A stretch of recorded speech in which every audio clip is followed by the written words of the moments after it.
اللہ الرحمن الرحیم۔ السلام علیکم ورحمۃ اللہ وبرکاتہ۔ ہارون رشید کا خصوصی ڈاکٹر ایک نصرانی طبیب تھا جو بہت ہی عقلمند اور خوبصورت آدمی تھا، اور بادشاہ اس کے کمال سیرت و جمال صورت پر دل سے فریفتہ تھا۔ ایک دن ہارون رشید نے اس سے کہا کہ کاش تم مسلمان ہو جاتے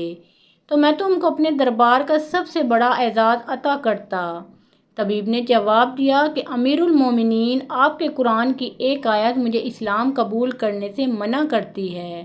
ورنہ میں ضرور مسلمان ہو جاتا۔ ہارون رشید نے حیران ہو کر دریافت کیا کہ وہ کون سی آیت ہے۔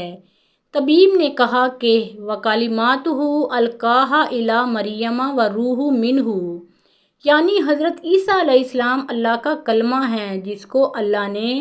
بی بی مریم کی طرف ڈال دیا، اور وہ اللہ کی روح ہیں۔ دیکھیے اس آیت میں روح منہ کا لفظ آیا ہے، اور یہ من تبعیض کے لیے ہے، جس کا حاصل یہ ہوا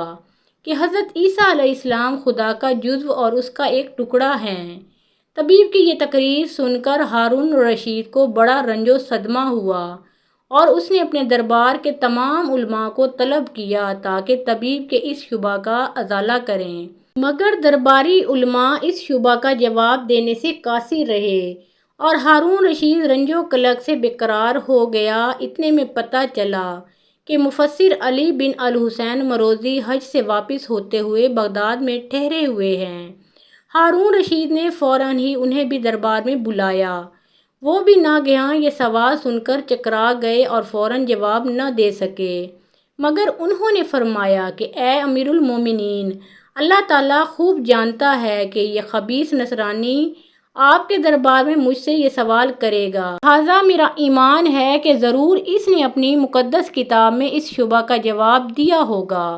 جو اس وقت میرے خیال میں نہیں آ رہا، مگر میں انشاءاللہ تعالیٰ جب تک اس کا جواب قرآن ہی سے نہ دوں گا، خدا کی قسم میرے لیے کچھ بھی کھانا پینا حرام ہے۔ یہ کہہ کر وہ ایک اندھیری کوٹھڑی میں داخل ہو گئے اور دروازہ بند کر کے قرآن مجید کی تلاوت کرنے لگے، یہاں تک کہ سورہ جاثیہ کی آیت سَخَرَ لَكُم مَّا فِی السَّمَاوَاتِ وَمَا فِی الْأَرْضِ جَمِيعًا مِّنْہُ زبان پر آئی تو مارے خوشی کے اچھل پڑے اور فوراً دروازہ کھول کر باہر نکلے، اور دربار میں جا کر ہارون رشید کے سامنے نصرانی طبیب کو یہ آیت پڑھ کر سنائی، اور فرمایا کہ دیکھ لے یہاں بھی روح منہ کی طرح جمیعاً منہ آیا ہے، تو اگر اس من کو تبعیض کے لیے مانا جائے تو یہ لازم آئے گا کہ زمین و آسمان بھی خدا کے جز قرار پائیں، لہٰذا تم خوب سمجھ لو کہ روح منہ میں من تبعیض کے لیے نہیں ہے، اور حضرت عیسیٰ علیہ السلام ہرگز خدا کے جزو نہیں ہیں،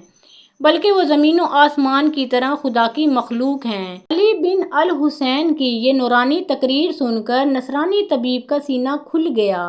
اور اس کا شبہ بالکل رفع ہو گیا، اور وہ اسی مجلس میں